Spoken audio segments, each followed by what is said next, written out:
The process to submit student work samples to the ORSkills system is twofold. The previous video covered the first step of checking out a prompt for each of your sections. This video will cover the second step of checking in prompts and submitting student work samples. To make the process easier, you'll want to have a PDF file for each student ready to upload.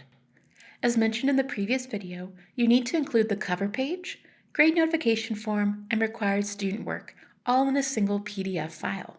If you have questions about what you should be uploading for your class, please reach out to us at willamettepromise@wesd.org. To begin checking in prompts and submitting your student work samples, you can immediately continue from the previous step.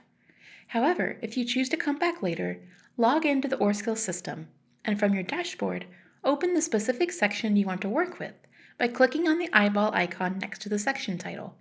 Then select the Checkouts tab on the right-hand side of the screen and click on the paper and arrow icon next to the prompt you have previously checked out.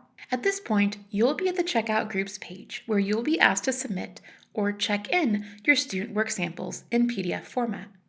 Each student will have a space for their work sample file. You can drag and drop the student's work sample into the box and click Check In. Or you can click on the box, select the student's work sample from your computer, and click Check In.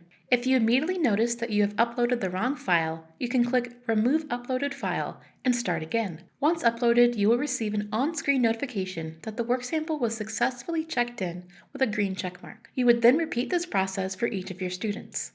For further questions, please contact us at willamettepromise@wesd.org.